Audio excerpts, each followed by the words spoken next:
Hello दोस्तों, नमस्कार। Political science learning में आप सभी का स्वागत है। MPPSC assistant professor political science का प्रोविजनल आंसर की जारी किया जा चुका है और हमने एक वीडियो भी बनाया था जिनमें ये बताया था कि किन प्रश्नों को चैलेंज किया जा सकता है। उसी का हम लोग पार्ट 2 कर रहे हैं, जिसमें हमें कुछ और ऐसे प्रश्न मिले हैं जिन्हें चैलेंज किया जा सकता है। वो सब आपके कमेंट्स के माध्यम से ही हमें पता चले हैं और कुछ आप लोगों के प्रश्न ऐसे भी डाउट हैं जिनको लग रहा है कि चैलेंज किया जा सकता है, लेकिन वो वास्तव में उनको चैलेंज नहीं किया जा सकता, तो उनको भी हम लोग देखेंगे। तो सबसे पहले हम लोग देख लेते हैं कुछ ऐसे क्वेश्चन जिन्हों हमने वो क्वेश्चंस देख लेते हैं जिन्हें हमने पार्ट 1 में कवर किया था। तो पार्ट 1 में क्वेश्चन सेट ए के अनुसार जो क्वेश्चन नंबर 14 था, जिसमें आसियान के मेंबर से संबंधित क्वेश्चन था, उसको चैलेंज किया जा सकता है। इसका जो ए और सी दोनों आंसर हो जाना चाहिए था, लेकिन जो आंसर की एमपीपीएससी ने जारी किया है उसके अनुसार ए जो है तो करेक्ट दिया था, जबकि दोनों होना चाहिए था। इसका हमने प्रूफ जो है तो पिछली वीडियो में दे दिया है, तो वो आप लोग देख सकते हैं। इसी प्रकार how to get membership of UN, UN की सदस्यता कैसे प्राप्त करें, इस क्वेश्चन को भी चैलेंज किया जा सकता है, क्योंकि एमपीपीएससी ने सी आंसर जारी किया है, जबकि करेक्ट आंसर बी होना चाहिए। उसको भी आप लोग पीछे वीडियो जाकर देख सकते हैं। इसी प्रकार लैंड बाउंड्री एग्रीमेंट का क्वेश्चन था जो बांग्लादेश के साथ था, उसका करेक्ट आंसर जो हो तो 2015 दिया हुआ है एमपीपीएससी ने, लेकिन जो करेक्ट आंसर होना चाहिए 1974, तो उसका भी प्रूफ हमने पिछले वीडियो में कवर किया है। और 82 क्वेश्चन नंबर्स जो सेट के अनुसार है, वो भी जिसमें रिट जारी करने का पावर है जो, तो इसका सुप्रीम कोर्ट हाई कोर्ट के पास दोनों के पास होती है, लेकिन अदर पर्पज के लिए केवल हाई कोर्ट के पास होती है, तो उसका भी हमने प्रूफ दिया है। तो इसका करेक्ट आंसर ऑप्शन बी होना चाहिए, जबकि एमपीपीएससी ने सी आंसर जारी किया। तो ये कुछ क्वेश्चन थे जो पिछली वीडियो में हमने कवर किए थे। उसके बाद आप लोग के कुछ कमेंट्स आए थे, तो जैसे क्वेश्चन 16 सेट सी के अनुसार राजनीतिक आधुनिक राजनीतिक आधुनिकीकरण के कुछ विशेषताएं दी गई थी इस क्वेश्चंस में आपको। ठीक है, ये सेट के अनुसार क्वेश्चन नंबर सेट ए के अनुसार क्वेश्चन नंबर 10 था, जिसमें आज राजनीतिक आधुनिकीकरण की विशेषताएं दी थी। राज्य एवं केंद्र का समाज में अधिकाधिक प्रवेशन या पहुंच, शक्ति केंद्रण के रूप में राजनीतिक आधुनिकीकरण और बृहत्तर या व्यापक आधार वाली नौकरशाही। तो इसका जो करेक्ट आंसर होना चाहिए वो तीनों ऑप्शंस जो है तो सही हैं। कई बुक में भी मिले हैं और जो है तो आपके जैसे यहाँ पर आपके कमेंट्स के माध्यम से ही बताया गया है कि सीवी गेना की जो बुक है आधुनिकीकरण सिद्धांत, उसके पेज 165 में जो है तो ये मिला हुआ है। मैंने एक आर्टिकल भी पढ़ा था ऑनलाइन, उसमें भी ये चीज़ें सेम चीज़ें लगभग तीनों चीज़ें पॉलिटिकल मॉडर्नाइजेशंस के बारे में मिल रही थी, करेक्टरिस्टिक के बारे में। तो करेक्ट आंसर होना चाहिए जो है तो आपका यहाँ पर डी नंबर जो आपका ऑप्शन है वो, जबकि जो एमपीपीएससी ने वो जारी किया वो सी नंबर को जारी किया है। तो इसको आप क्वेश्चन को चैलेंज कर सकते हैं। तो इसका जो करेक्ट आंसर होना चाहिए, तीनों जो आंसर हैं आप स्टेटमेंट हैं वो तीनों करेक्ट हैं, फर्स्ट सेकंड थर्ड। ठीक है, तो तीनों करेक्टरिस्टिक। और ये इस आर्टिकल्स में भी आप जेएसटीओआर के आर्टिकल्स में जाएंगे, political modernisation the concept contour and dynamic, तो वहाँ भी आपको इससे मिलते जुलते चीज़ें मिल जाएंगी। मॉडर्नाइजेशन के तीनों करेक्टरिस्टिक वहाँ देखने को मिलेंगे।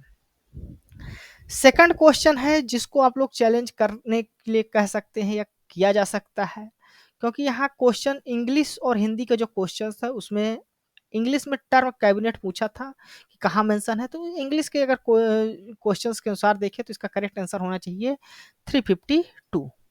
वहीं आर्टिकल अगर क्वेश्चन नंबर 138 देखा जाए सेटे के अनुसार, तो हिंदी में जो लिखा हुआ है मंत्र परिषद लिखा है, जबकि कैबिनेट का हिंदी जो होता है मंत्रिमंडल होता है।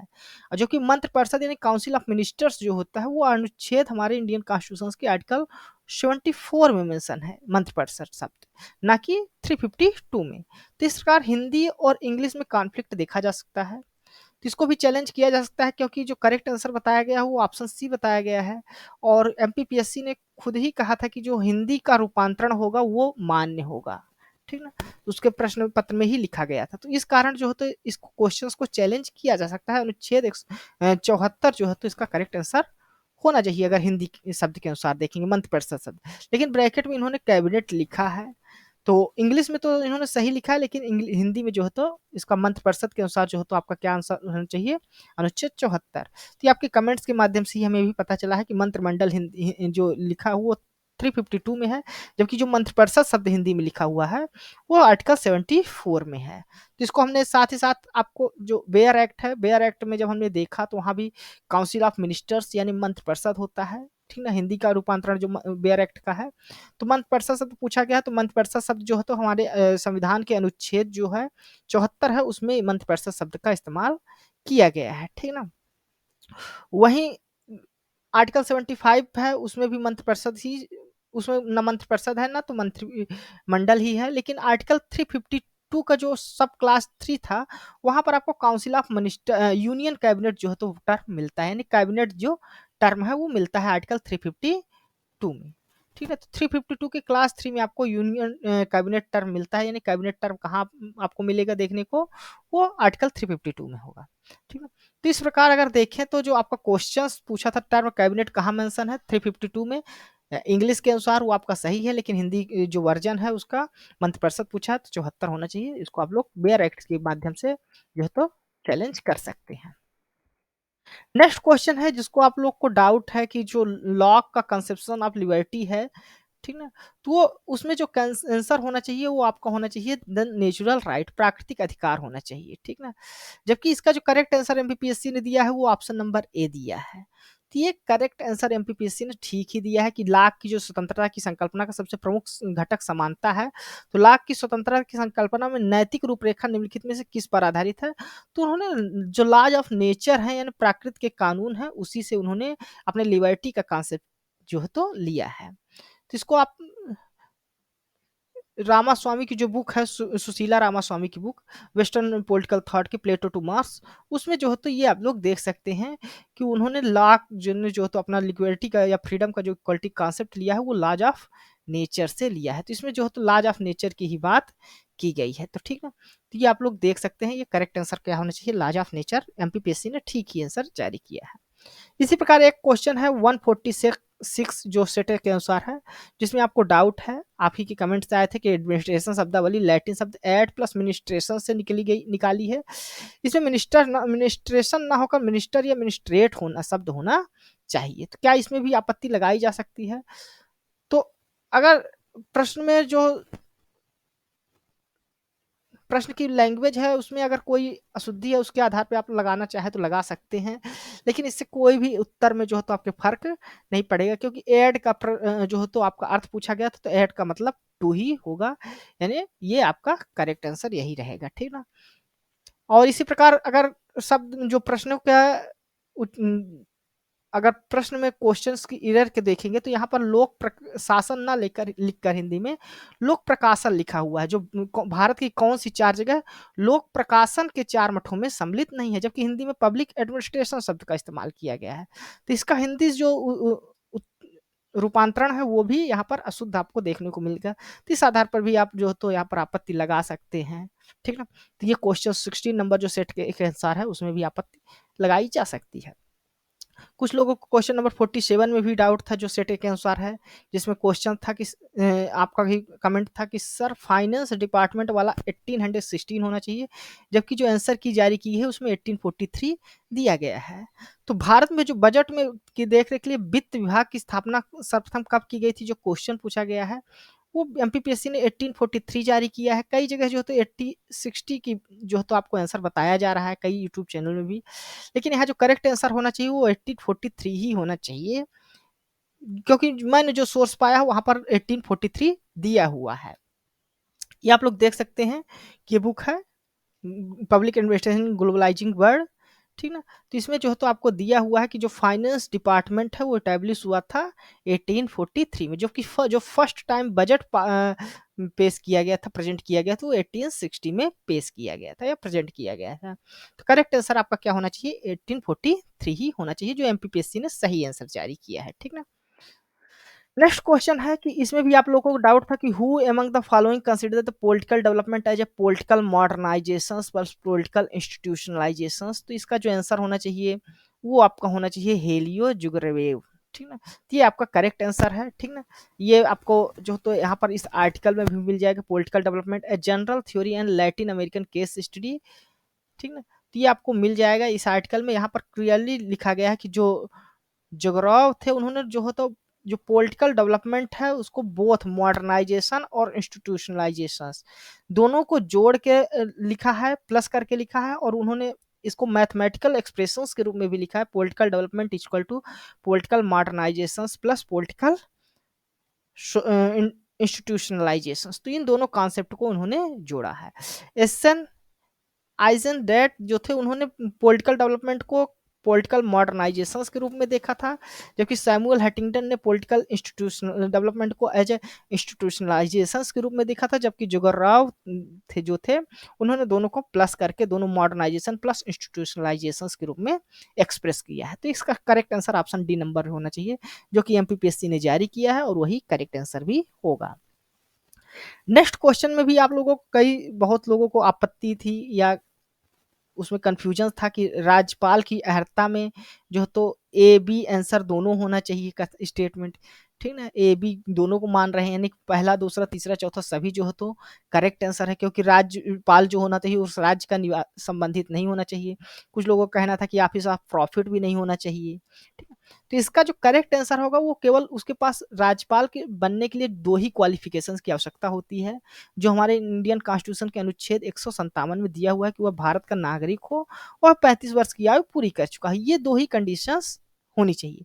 बाकी तो कंडीशंस जो है तो वो क्वालिफिकेशन नहीं है, बल्कि बाकी तो कंडीशंस है अहर्ता के लिए। अगर देखेंगे तो यही 2 चीजें दी गई है कि वो भारत का नागरिक हो और 35 वर्ष की आयु पूरी कर चुका हो, जबकि अन्य 2 जो दिया गया है वो शर्तें दी गई हैं, ठीक ना। तो इसको आप लोग यहाँ पर देख भी सकते हैं कि जो आर्टिकल 157 है इंडियन कॉन्स्टिट्यूशन को, वहां पर qualification for appointment of government दिया है और यहाँ पर क्लियरली मेंशन है कि no person shall eligible for appointment as a governor unless he is a citizen of India और कंप्लीट करना चाहिए 35 ईयर्स।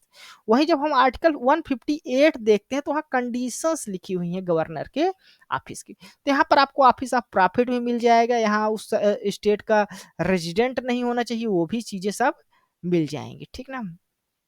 तो इस हिसाब से जो कंडीशंस है वहां पर क्वेश्चंस में कंडीशंस नहीं पूछा गया है, केवल क्वालिफिकेशंस पूछा गया है। क्वालिफिकेशंस क्या होने चाहिए अपॉइंटमेंट ऑफ गवर्नर की, तो आपको पहला और दूसरा स्टेटमेंट ही करेक्ट है, यानी ऑप्शन नंबर फर्स्ट जो एमपीपीएससी ने जारी भी किया है जिसको सही भी माना है वही आपका करेक्ट होगा, ए नंबर ऑप्शन। तो उस हिसाब से ए ही करेक्ट होना चाहिए। नेक्स्ट क्वेश्चन जिसमें आपको डाउट था वो था who first demanded the establishment of ombudsman in India. तो ओम्बड्समैन जो इंडिया में इटेब्लिश करने की फर्स्ट डिमांड थी, कई लोगों का कहना है कि एलएम सिंघवी होगा, कहीं पर आपको एमसी शीतलवाड़ मिले जाएगा, ठीक ना। लेकिन इसका जो करेक्ट आंसर होना चाहिए वो के एम मुंशी ही होना चाहिए और के एम मुंशी ही इसके करेक्ट आंसर है, ठीक ना। इसको कई जगह आपको आर्टिकल्स में देखने को मिल भी जाएगा और कमेंट के माध्यम से ही किसी ने आप फर्स्ट वीडियो में कमेंट ही किया था कि जो के एम मुंशी वाला क्वेश्चन है ये आरपीएससी में भी पूछा गया है और वहां पर के एम मुंशी ही करेक्ट आंसर माना गया है, ठीक। करेक्ट आंसर के एम मुंशी जारी किए गए हैं एमपीपीएससी की भी द्वारा और करेक्ट आंसर यही है भी। नेक्स्ट क्वेश्चन है जिसमें आपको डाउट था वो था कि which one is standing committee of gram sabha in Madhya Pradesh. तो ग्राम सभा में 2 ही स्टैंडिंग कमेटी है, ग्राम निर्माण समिति है, एक ग्राम विकास समिति। ये 2 स्टैंडिंग कमेटी यहाँ पर आपको देखने को मिल जाएगा। सेक्शन 7A जो है मध्य प्रदेश पंचायती राज ग्राम स्वराज अधिनियम जो 1993 है उसके जो सेक्शन 7A है उसमें ग्राम निर्माण समिति है और ग्राम विकास समिति, ये 2 स्टैंडिंग कमेटी के बारे में इसमें जिक्र किया गया है। तो करेक्ट आंसर क्या होगा आपका ग्राम निर्माण समिति, यानी ए नंबर ऑप्शन जो कि एमपीपीएससी ने जारी किया है। नेक्स्ट क्वेश्चन जिसमें आपको डाउट था who among the following scholar has given the idea of demagogic plutarchy, यानी निम्नलिखित में किस विद्वान ने प्रजानायक धनिक तंत्र का विचार दिया है। अब इसमें कुछ लोगों का कहना है कि सी राइट मिल्स ने दिया है, जबकि करेक्ट आंसर जो होगा वो विल्फ्रेडो पैरेटो ही होगा, ठीक ना। तो विल्फ्रेडो पैरेटो यहाँ पर आपका करेक्ट आंसर है, जो कि आप यहाँ पर देख भी सकते हैं। एक आर्टिकल्स है GSTOR से हमने देखा था, वो डाउनलोड किया था, तो वहाँ पर पैरेटोज कॉन्सेप्ट ऑफ डेमोक्रेटिक प्लूटार्की जो तो टाइटल से ये आपका आर्टिकल ही था, ठीक ना।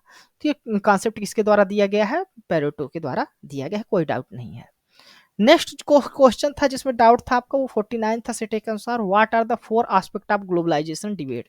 अंतरराष्ट्रीय राजनीतिकरण के अर्थव्यवस्था में वैश्वीकरण की बहस के 4 आयाम क्या हैं। तो इसका जो करेक्ट आंसर दिया गया है एमपीपीएससी के द्वारा जो होना भी चाहिए वो है B number option, internalisation, technological revolution,